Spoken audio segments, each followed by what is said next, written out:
Giants GM Joe Schoen and head coach Brian Daboll looked like they had themselves a good old time at the Rangers game Tuesday night after not making any moves ahead of the trade deadline. So let's bring in New York Post Giants beat writer Paul Schwartz, and we're going to talk #TogetherBlue and deal or no deal. Because, Paul, you know what? I hate to say it, but you were right. You said that the Giants weren't going to make any trades or any moves ahead of the trade deadline. The deadline's over. Do you think that was the best decision? Well, first of all, why do you hate to say that I was right? Come on. I mean, we got a relationship here. I can be right sometimes. I know you wanted them to make deals. Yeah. Every fan wants them to make deals. Everybody, it's not exciting to go through a trading deadline and not make any deals.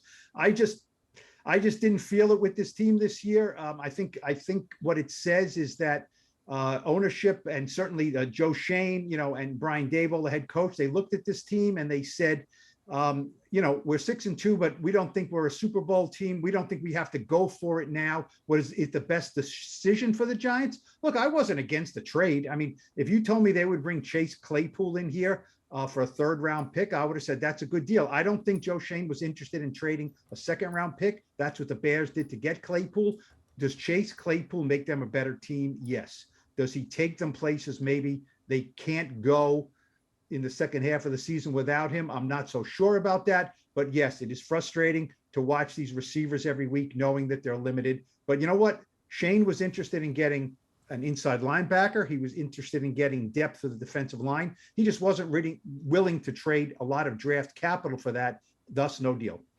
I know we always hear that cliche term in sports, trust the process, trust the process. So what does this say about Joe Schoen's vision for the Giants going in the future? Well, look, if they were sitting here at 2-6, it would be a little bit harder to trust the process, right? Yeah. At 6-2, I think you have to trust pretty much everything these guys are doing. Look, they traded away Kadarius Toney, right? So it's kind of not right to say they didn't do anything at the trade deadline. Well, the week before, they traded away a former first-round draft pick to get a third and a fifth-round pick, a third and a sixth-round pick. So they did something at the trade deadline. It was just a week earlier. Now, that was that addition by subtraction? Maybe. Does it help them this year? No, it does not, because those draft picks don't play this year. I think what it says is that Joe Schoen is comfortable in where he is in rebuilding this team, and he did not let this 6-2 record, which he is thrilled about. He's not rooting for them to lose. He is thrilled about this, but he's not looking at that 6-2 record and saying, you know what, we're a lot better than I thought we were. We're a lot further along than I thought we were, and we're going to have to go for it. He said something interesting. He said, you have to step back and take an honest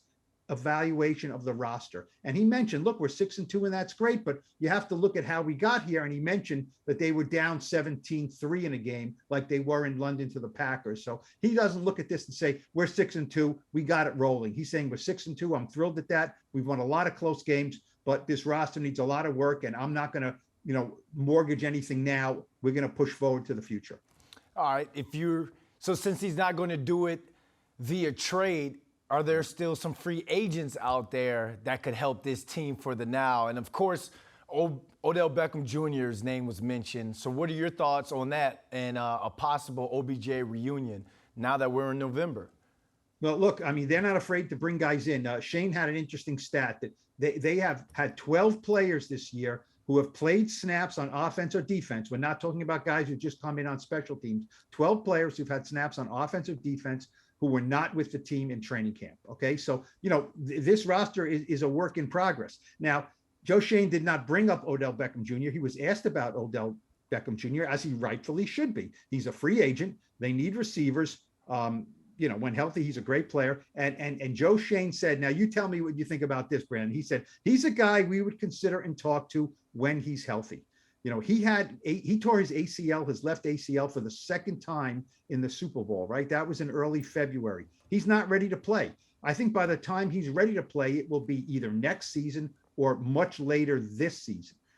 At that point, what are you going to do? You're going to bring in Odell Beckham for 2 games? I mean, that's not going to do anything. So I don't think it's going to work out. But I think it's good that Joe Schoen has an open mind, right? He brought Landon Collins back, right? Who's a guy who kind of didn't leave in great standing with the team. So he's got an open mind. Odell Beckham Jr. has been a great player. He probably will not be a great player any longer off 2 ACLs, but Why not, right? Why not? And you know, but look, just bringing up Odell Beckham Jr.'s name, Stokes Twitter, Stokes us, has us talking about it, you know, on a video. Rightly so. I mean, he's a magnetic guy, probably not a magnetic player anymore. Lord knows they need help at receiver. You know, never say never, right? Yeah, never say never. And now that we've mentioned his name, we're going to get some extra retweets on this video. Paul, thanks for joining us. All right. Thanks, Brandon.